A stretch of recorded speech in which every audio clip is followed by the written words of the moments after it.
moving like in droves, fleeing. I think even you could That's say. what it looks like. I mean, in a map, that's what it looks like.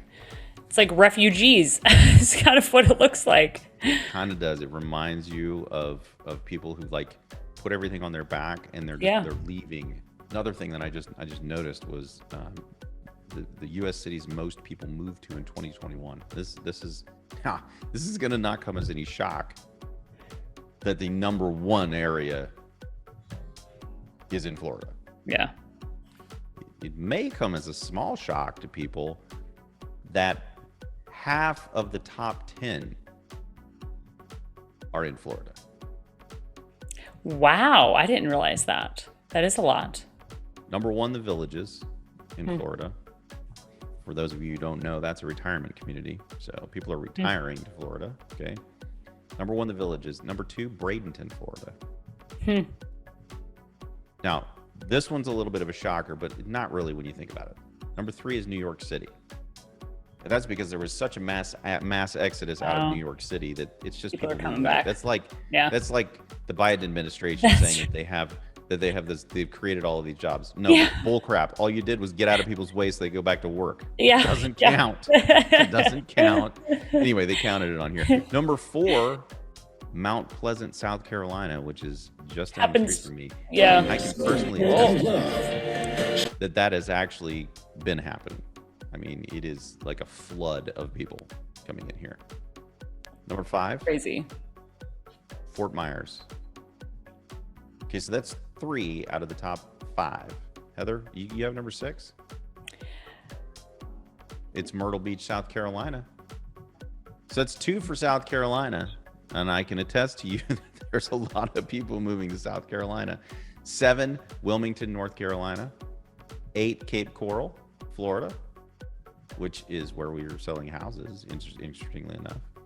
That's why the prices are going up so dramatically, right? And then number 9, St. Augustine, Florida.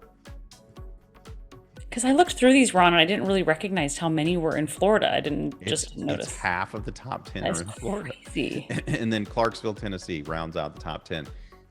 I mean, guys, crazy. Yeah. The stark contrast between these two areas of the country. Yeah, and you and I are both building in Cape Coral, Florida, and planning to either, sell, use it as a second home, rent it out, whatever. And it is interesting because the market there is it just continues to increase in value, and while we're under construction. I mean, it's crazy. I mean, so number 10 was in Tennessee, right? Number 11 is in Florida, Sarasota. Number 12, Tennessee. Knoxville, yeah. The 13, Florida. Florida. 14, Florida. That's 15, crazy. Florida. I mean, 16, South Carolina, Charleston. Charleston and Mount Pleasant, basically, guys, is the same area, right? Yeah. I'm telling you, if you make it easier for businesses and for people, the people will come there. Yeah. Why is this so difficult to understand? I just don't understand. I can't quite fathom this. So crazy. I mean, it's such a high growth. And I think I've talked to a couple of clients that are, moving and have moved to Florida. And they said, we just liked the conservative political landscape here. Like that's why the weather or whatever, but yeah. And I'm sure that that's true. At the same time, all stripes are moving. Everyone is moving. True. So, all these people who are moving in, they're moving there because it's open. It was open for business before everywhere else. There's no income tax. They just roll back regulation constantly. They make it easy to do business. I'm telling you. So anyway, very stark contrast, and it's critically important for all of you out there who own property or who want to become investors that you look at where you're investing and make sure that they're not implementing these psychotic laws. I'll give you another for instance here, because Kansas City way back in the day, Missouri, So right there's Kansas City, Missouri, Kansas City, Kansas. So way back in the day, Kansas City, Missouri started imposing pretty draconian taxes on businesses. And so what did the businesses do? Exact same thing that the landlords did up in Seattle. They just moved out of the Seattle city limits and they bought properties outside of Seattle. So what did the businesses do? They went and they formed one of the wealthiest counties in all of America across state lines in Johnson County, Kansas. All of the money moved and it impoverished the city of Kansas City, Missouri for years. It took years. In addition to that, they put the airport way the hell up north because that's where they thought everything was going to grow. Nothing grew that way for years. The reason is because it all grew southwest over onto the Kansas side where all the money went. Interesting. All because of really stupid policies. Yeah. Wow. Over and over and over again, this kind of stuff happens. The craziest thing is in Salt Lake City, where I live, the market's just been increasing so fast. My house is almost 4 times the value that I purchased it at, maybe 3, but a lot. And they're talking rent control in the news today in Salt Lake City, and they polled Utahns about it. And they said 16% said they want easier zoning restrictions so people can rent out their basements and stuff.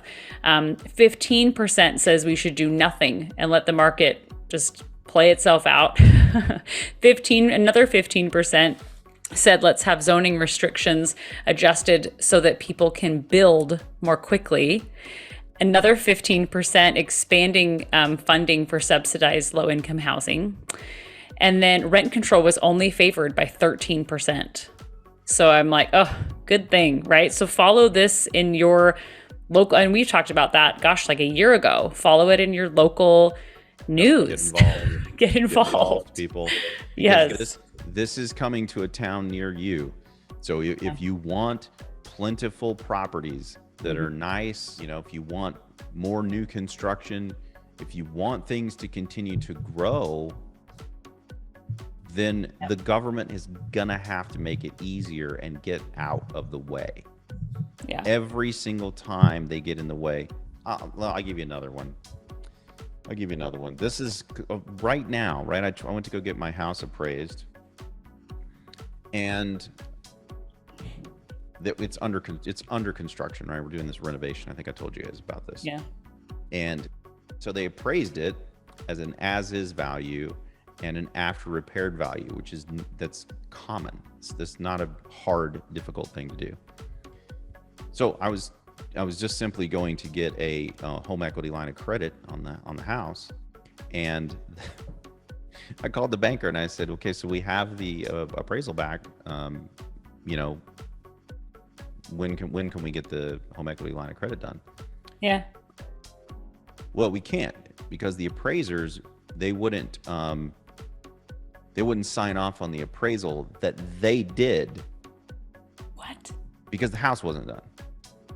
And I said, well, they wouldn't sign off on the as-is value? Yeah.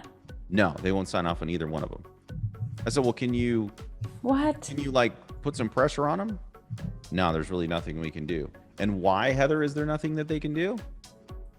Because our illustrious, wonderful leaders created the AMC. And so now appraisers are not answerable to anyone. They just simply flip you the middle finger anytime they want to.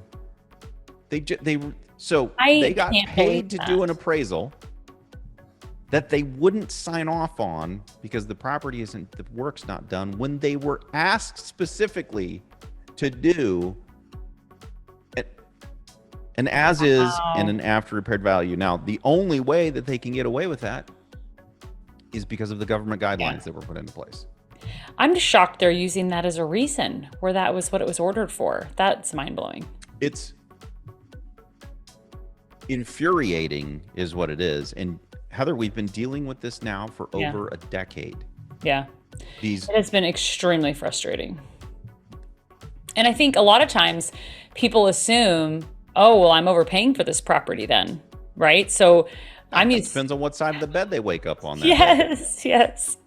And sometimes we'll say, hey, you missed all these comps that are right down the street, and we'll send them the comps, and they're like, I don't feel Yeah, like doing it. I don't feel like redoing the report. It's a lot of So, work, and I get paid yeah. regardless. Yep. So, And yeah. just so you guys understand, I know we've talked about this on the show too, but look, this is specifically the government got involved to try to fix a problem that really wasn't a problem. Okay.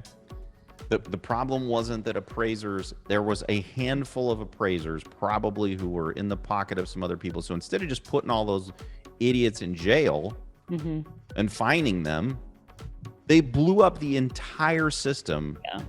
such that now appraisers are scared to appraise anything over value in spite of the fact that an appraisal, the definition of an appraisal is what a willing and able buyer and a willing and able seller agree to pay for a property. And especially if it's in line with all of the other ones. There's also 3 ways to do them, and they will only do them one way because of government regulation. It's remarkable. That's true. The screw up that has occurred here. It exacerbated the length of the downturn last time, and it was because they tried to fix a problem that wasn't a problem. Yeah, it's Wasn't a true. problem. Just a few people, as in a lot of cases, right? The few people screwed it up for everybody else. So once again, guys, you've got to stay awake. This is coming to a town near you. Don't let it. Yep. You got to fight back against this, and fight back with data, right? Fight back Yeah. with data. Show these people this is what happened. We have now a test case in Seattle, probably several other cities. Here's what happens when you bring all of this regulation Yep. to the area. This is what's going to happen. You're going to get less of what you wanted. Prices are going to go up. Nothing is going to get better for the people who you're supposedly a champion for. Yep. That's really what's going to happen. And I think then they just villainize the wrong person, right? Yep. They're villainizing the landlords instead of Now, property true source suppliers of the are problem. not the problem here. Yeah. Not the problem. If we want more affordable housing, make it easier to build affordable housing, and there will be affordable housing. I will build it. Yeah. Just allow me to do it, Yeah. right? You're going to have to help because the prices are out of control. And why are the prices out of control? Government.